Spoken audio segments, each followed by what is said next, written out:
नमस्कार मित्रांनो, शेतकरी आणि टेक्नॉलॉजी आपल्या यूट्यूब चॅनलमध्ये स्वागत आहे. मित्रांनो, आपली गाय हिटवर खरंच असते का? ज्या टायमिंगला आपण डॉक्टरांना बोलवतो की आपली गाय हिटवर आहे किंवा माझावरती आहे, त्या टायमिंगला डॉक्टर गोट्यामध्ये येतात. त्या टायमिंगला खरंच आपली गाय हिटवर असते का? मित्रांनो, मी तुम्हाला सोप्या पद्धतीने सांगतो की गाय आपली हिटवर आहे की नाही, कशा प्रकारे ओळखायचं. मित्रांनो, घरच्या घरी तुम्ही ओळखू शकता की आपली गाय हिटवर आहे की नाही. तर मित्रांनो, काय होतं की बऱ्याचशा टायमिंगला गाय आपली हिटवर नसताना आपल्या त्या गायीला इंजेक्शन भरलं जातं. त्यामुळे काय होतं की गायी घाण टाकायला सुरुवात करते किंवा आपलं 2 ते 3 महिने वाया जातात. त्यामुळे काय होतं की आपल्याला दूध व्यवसाय हा तोट्यात जातो. मित्रांनो, मग अशा टायमिंगला आपल्याला की आपल्या गायीची हिट ओळखणं खूप महत्त्वाचं आहे.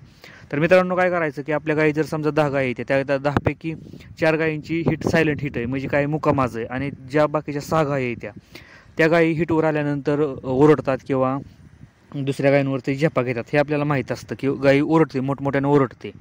तर लक्षात ठेवायचं मित्रांनो, काय करायचं की जी गाय ओरडते, हिटवर आल्यानंतर ओरडते, आणि अशा गायीनं जर सोट टाकायला सुरुवात केली किंवा काचासारखा बळस टाकला, पण ती गायी जर सायलेंट असेल किंवा ओरडत नसेल किंवा दुसऱ्या गायींवर झेपा मारत नसेल ना, तर मित्रांनो समजून जायचं की आपली गाय हिटवर नाही.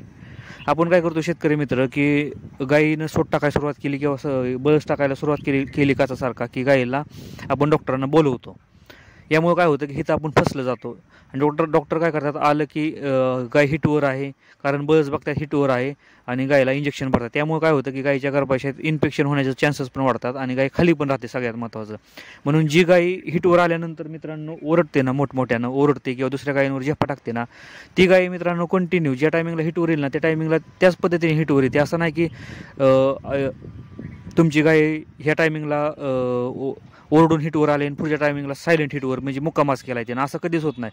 जी गाय मुक्कामाज करते ना, ती कंटिन्यू गाय मुक्कामाजच करते, आणि जी गाय ओरडून हिटवर येते ना मित्रांनो, ती गाय कंटिन्यू ओरडूनच हिटवर येते, म्हणजे ती हिटवर आल्यानंतर ओरडणारच. मित्रांनो, ह्या गोष्टी लक्षात ठेवायच्या. त्यामुळे आपल्या गोट्यातल्या किती पण गायी असू द्या, तुमच्या 10-15 गायी असू द्या, त्या गायी आपल्या कशा हिटवर येतात ना, ते आपल्याला माहीत पाहिजे. मित्रांनो, ही गोष्ट जर आपल्याला माहीत पडली ना मित्रांनो, की आपली कोणती गाय हिटवर येताना मुक्कामाज असतं आणि कोणता गाय हिटवर आल्यानंतर ओरडते मित्रांनो, तर आपल्याला ऐका ना मित्रांनो, लगेच समजतं की आपली गाय हिटवर आहे की नाही. तर मित्रांनो, व्हिडिओ जर आवडला असेल तर व्हिडिओला लाईक करा, चॅनलला सबस्क्राईब करायला विसरू नका. धन्यवाद.